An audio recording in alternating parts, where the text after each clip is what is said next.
We are all invested, viewers, in our democracy. And we want our democracy to be a robust one. The only way a democracy can be truly robust is if the opposition is strong enough, independent enough, robust enough to ask questions of the government at the center, to pincer it, to push it onto the back foot if there is wrongdoing. You've already been part of a debate where the opposition quietly sat on its hands on CAG reports. It hasn't pressed the envelope. They say on TV that there was a lot of corruption, etc., but what could we do? It wasn't raised, etc. So they quickly, very transparently, very clearly distance themselves from the fallout of the CAG report. Viewers, a weak opposition means that the government of the day is never held to account. And that's why, viewers, the health of the Congress, which is the biggest opposition party, matters so much, and it's a matter of discussion tonight. The Congress ecosystem is in deep despair because they perceive that Shashi Tharoor, a 4-time member of parliament, has been sidelined by the Congress High Command. This is their firm belief. Shashi Tharoor, in fact, sparked speculation when he went public with a rather direct message aimed at the High Command. He said, and I quote, "If the party wants me, then I will be there for the party. If not, I have my own things to do. You should not think that I don't have any option to spend time. I have options. I have my books, speeches, invitations from across the world for talks," unquote. This was Shashi Tharoor, Member of Parliament, expressing a certain degree of frustration at the fact that his capacities were not being utilized. His talent was going to waste, that he was stagnating professionally within the Congress.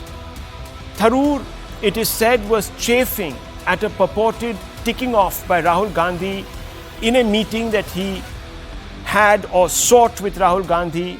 Rahul Gandhi was upset with Tharoor, apparently, from all our sources, for straying recently from the party line, especially when the Kerala MP praised the Prime Minister's diplomatic proficiency in engaging Trump. There was also a few days after that an article that Mr. Tharoor wrote praising one element of the left government in Kerala's economic policy. Very small sliver or sliver of their working. He didn't say that the Kerala government had transformed the economy of Kerala. He's only talking about one particular department in which they had done well. And viewers, when Mr. Tharoor commented on the Prime Minister and Trump's meeting, there is talk that things started going a little wrong between him and the High Command. Mr. Tharoor said, and I quote, "I think that's a very good outcome because otherwise the fear was there might be some hasty decisions made in Washington which would have affected our exports. This way, there is time to discuss and negotiate. We have got all that we could have expected except for an assurance in the way the migrants were sent back," unquote. This was Shashi Tharoor, Congress MP, February 14, 2025, making that statement. Soon after, he has a meeting with Rahul Gandhi. I don't know what transpired. Sources are saying that he was given a bit of a ticking off, a rap on his knuckles, this, that, the other, and the rift between Tharoor and the party high command sort of spilled out through all this conjecture into the open.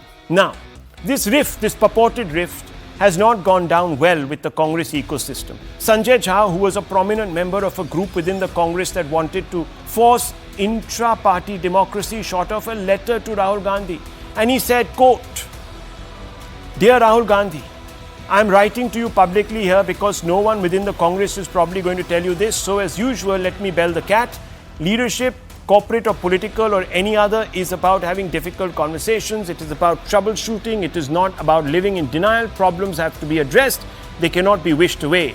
You and I both know that Shashi," referring to Tharoor, "is an outstanding parliamentarian. He is probably among the only few in the country to whom the cliche, 'he needs no introduction,' truly applies. It is therefore disappointing that once again a great asset of the party is being forced to talk to the media to get his message through to you or the Congress leadership. Almost 5 years to the date, I was compelled to write an article in a national newspaper when facing a similar predicament. No problem is intractable. The key question is, do we have the will to solve them in everyone's interest, and that too quickly? The Congress must be focused on taking on the BJP, but a prerequisite for that is to first get the house in order. This cannot become an ongoing unresolved challenge for years as it paralyzes the energy and drive of the Congress workers and supporters. The challenger party has to be swift, desperate, risk-taking, hungry and on a constant prowl. It cannot be business as usual for sure. We need to hit the nail on the head going forward, but right now we seem to be hitting our head on the nail.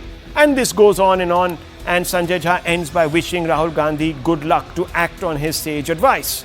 Now, while the sentiments, viewers, are misplaced, Sanjay Jha's sentiments are misplaced, as the Congress is essentially a family fief. Many close to the Gandhis believe that this cabal of restive Congress members and ecosystem types are ingrates. That's what they think of Tharoor and company, viewers. I spoke to a few of them. And they say that the Gandhis gave them opportunities, that all along they were happy to accept what was thrown their way.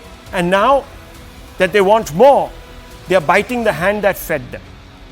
Didn't they know that what they had signed up for?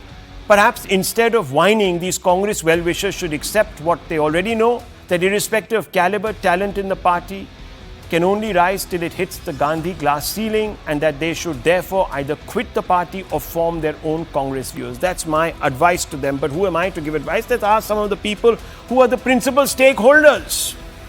And I want to begin today with Sanjay Jha, no less, and Kamru Chaudhary, both from the Congress, both long-standing members, one contested elections. Sanjay Jha, national spokesperson. Sanjay Jha, look, your point, of course, is well taken. It's always been in the interest of the Congress party and the larger movement. You want to see a strong opposition, so do we. We're all Democrats. No one wants a weak opposition. We all know this. One was hoping that the Congress would have been able to put its point across more emphatically by bringing in all the reforms that Rahul Gandhi promised when he became the president of the party, holding primaries, rejuvenating the party from rank and file upwards. You and I have shared this. Many others have shared this view and belief. But I want to ask you, Sanjay Jha, why do you think that this has not dawned on the Congress party? Rahul, that's a question to which I think a lot of people are struggling to grasp with what their answer should be. Because my experience, and I think you are a veteran in the space of media coverage, is that political parties make a mistake, you lose elections, they happen, but you learn from them. I think the biggest disappointment for me personally has been that when I see the Congress losing, I would like to see the party getting a lot more agitated, more worked up, more anxious, and more determined to fight back. You should never take a defeat casually, in my opinion. And I feel that for a party that's now struggling, a lot of people call it an existential crisis. You have lost a lot of good people already. You can't fight back if your talent, whatever there is further going to be vanishing into thin air. And as you rightly said, everyone needs to see India as a strong democracy. And I'm assuming that even why BJP does it vanish? Why do people leave? Why did the Sindhyas leave? The Himanta Biswa Sarmas leave? They've done so well for themselves. The Dioras leave. The Jatin Prasadas leave. So many have left. Well, I can tell you these have all been colleagues. They've been friends of mine. And my experience has been not my own, but even talking to them, that at some point, there seems to be a complete paralysis when it comes to communication with the top leadership. I think there's a complete breakdown. And I feel that the Congress, Rahul, is a big tent party. Take Sashi's case, for example. I mean, I'm sure you know him. I know him as well. One of the most accessible people, so easy to get along with. I, in fact, used to be astonished as to how somebody who's, a busybody all over the place, everybody wants to meet him. And even if somebody wants to meet him at short notice, he finds time. So if somebody like Shashi is being pushed to the precipice, where he says, listen, I need to consider other alternatives, the Congress has to really ask itself, you are doing something terribly wrong. And I addressed it to Rahul for only one reason. I know that eventually he's effectively the de facto leader of the party. But is he the problem? Who is the problem? I think the larger issue here is that the Congress, I can tell you, Rahul, has got into this mindset where it's beginning to tell itself that, especially after the very successful Bharat Jodo Yatra, that now Rahul is invincible, invulnerable, and his word is like, written in carved stone. Okay. And I think we got to accept that leaders are fallible. You're going to make mistakes. And Rahul probably is a good ideological, warrior for the party. But running a party requires a very different, a more ruthless, disciplined, a more what I would call as an appetite for a win. Someone who sulks when they lose and fights back the next day. You can't be a good loser in politics, in my opinion. Okay. You know, one thing which I like about Mr. Modi, and let me tell you up front, is the sheer, kind of every time they win an election, he addresses his people in the evening. He's motivating his people for the next fight. The fact is, you got to learn from your adversaries. I think the Congress's biggest mistake is there are books in the public shelves in libraries and bookstores that says, how does BJP win? It's Okay, written by so somewhere Prashant Sanjay Jha is saying that perhaps either Rahul Gandhi should make way, or there should be a more receptive advisory board around him that is extremely, and this is an important point, Mr. Chaudhary, you need to address this, is extremely ruthless. That, okay, if things are not working out, people go from the system. But Rahul Gandhi stays, he's the only CEO, and there are all sorts of maths that have been done about the number of elections that he has lost. Venugopal has lost several elections, 45 elections since he was appointed. Nothing seems to happen. These people don't go anywhere, and the people who are delivering, winning election after election, doing well, etc., are not given the opportunity to lead the party in any which capacity. Yeah, Rahul, good evening. First and foremost, I have known Sanjay Jha over the last few years, and a nice gentleman. I believe he represents a ideology of the Congress, wherein despite being out of the party, he has been defending the party on all public forums to the core. He has never shifted his loyalties from the party. But having said that, after being out of the party, let me be very critical of how Sanjay Jha thinks about the Congress party and what's happening out here. I believe it is influenced by his personal bitterness, which affects his ability to provide an unbiased or a strategic assessment of the party's challenges. Wow. His calls for internal democracy and accountability are valid. There is no doubt any organization faces that. But his narrow focus on leadership failures without considering the broader political dynamics makes his perspective incomplete and myopic. And why I say this, you see, I joined the Congress party inspired by Shashi Tharoor out here. When he said in a seminar wherein Sanjay Jha was also a president of the All India Professional Congress from Maharashtra, he came down to Calcutta, and we are attending a seminar on dissent and democracy. I believe Sanjay Jha knows that. In that dissent and democracy, Shashi Tharoor made out a point that for a democratic organization or a democratic country to survive, to come out successful, is the dissent that is most important. But dissent in a criticism and criticism in a productive way, in a proper forum, will take your party towards. No, but Mr. Chaudhary, all he's saying is that the High Command is not receptive, that there are people who are constantly given sinecures, jobs, promotions, etc. when they're not performing. What is wrong in that? No, perform. You have to perform or perish. It's a so no one perishes. Who has perished? No, Venugopal is still there. Kharge has lost so many elections. He's still there. Rahul Gandhi is still there. No one is perishing. They are calling the shots. No, Rahul. If you one second. Let me just bring in Sanjay Nirupam. Viewers, this is somebody who has been a very big grassroots leader in the Congress. Let me just quickly bring him in. Rajat is also there with us. Ishkan Bhandari there with us. Rajat Sethi, I'm just coming out to you. Let's just quickly make a segue and go across now to Sanjay Nirupam, who also left the Congress recently. Now, Mr. Nirupam, you've been hearing the conversation. Is the frustration vented by Tharoor on his sidelining in the Congress now commonly perceived because there is an unspoken glass ceiling, sir? What is happening here? Congress party में talent का कोई value नहीं है। Congress party में merit का कोई value नहीं है। कांग्रेस पार्टी में उन्हीं लोगों का वैल्यू है जो परिवार के आसपास घूमता फिरता रहेगा और उनकी जय जयकार करता रहेगा। As far as Shashi Tharoor is concern, Shashi Tharoor is one of the most talented politician of India, though is in Congress. जो फॉरेन अफेयर्स की समझ होती है शशि थरूर के पास जबरदस्त है। शशि थरूर एक इंटरनेशनल डिप्लोमेट रहे हैं, यूनाइटेड नेशन में नौकरी करके आए हैं और कंटिन्यूअस जीत रहे हैं। ठीक है, हम लोग तो हार गए मान सकते हैं, लेकिन वो कंटिन्यूअस जीतते हुए आ रहे हैं। तो आज अगर वो कंप्लेन कर रहे हैं कि हमारी बात नहीं सुनी जा रही है, तो निश्चित तौर पर यह कांग्रेस पार्टी का एक इंटरनल एक प्रॉब्लम है और एक बहुत बड़ा प्रॉब्लम है, और यह प्रॉब्लम मैंने भी महसूस किया और ऐसे बहुत सारे लोगों ने महसूस किया। अब होता क्या है कि कांग्रेस पार्टी से तंग आकर के अगर कोई छोड़ के जाता है तो कांग्रेस वाले क्या कहते हैं कि देखो इनके पीछे ईडी लगा था, इनकम टैक्स लगा, इसलिए अपनी जान बचाने के लिए। जी नहीं, सब लोग कोई जान बचाने के लिए नहीं जा रहे। जिनके पीछे ईडी लगी तो उनके जाने की अलग मजबूरियां होंगी, लेकिन उससे भी बड़ी मजबूरी है कि आप पार्टी में हैं और पार्टी में आपकी सुनवाई नहीं हो रही। आप पार्टी में हैं, आपके पास मेरिट है, पोटेंशियल है, टैलेंट है, but nobody is giving value to your talent, your potential, so people get frustrated.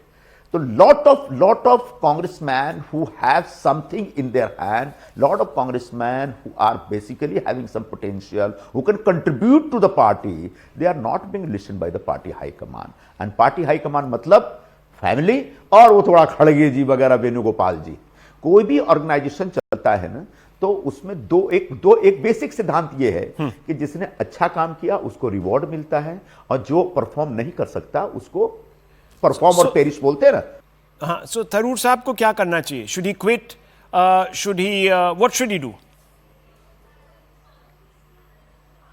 अब ये तो थरूर जी का फैसला है, थरूर को क्या निर्णय लेना है, लेकिन थरूर के टैलेंट का वैल्यू कांग्रेस पार्टी में नहीं होगा। मैं जो एक बात कह रहा था उसको आपने रोक दिया।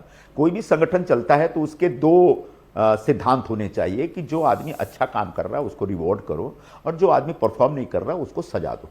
अब वहां पर एक थरूर जी के स्टेट के वेणुगोपाल जी हैं, उनके संगठन महासचिव बनने के बाद से लगातार 40-42 चुनाव हुए हैं, जिसमें मुश्किल से 5 या 6 चुनाव कांग्रेस जीती है। आज तक उस व्यक्ति से पूछा नहीं गया कि भाई तुम्हारी परफॉर्मेंस का मतलब क्या है। You are not able to perform, so you should perish, you should be removed from your post. But because he is very close to the family, because he is a good चमचा of Rahul Gandhi ji, इसलिए राहुल गांधी जी के साथ चल रहे और राहुल गांधी जी उसको tolerate कर रहे हैं। और वही शशि थरूर जैसा एक अच्छा आदमी, टैलेंटेड आदमी है। Okay, so you're saying perform or perish is not followed right to the last T. Okay, Sanjay ji, I'll just come back to you. Let me just open this up. This is a very important view. Rajat, let me bring him in. Rajat Sethi, are we not deliberately here discussing the elephant in the room, or should these leaders, instead of writing to the elephant in the room, shouldn't they just go on, move on, take their chances somewhere else? Otherwise, they know why they joined this party. They knew that the party was controlled by a family, there was dynastism, etc., etc. I mean, they knew. It's not as if the party was fooling them. I can't hear you, Rajat Sethi. I can't. I think you're mute. Yeah, go ahead. No, we still can't hear you. You're still on mute. You're still on mute. You're still on mute. Sorry, what I was saying is essentially, Rahul, the real elephant in the room is Rahul Gandhi. While we are all beating around the bush and we are identifying faces like KC Venugopal, Khadge, all of these people, but the real problem is Rahul Gandhi.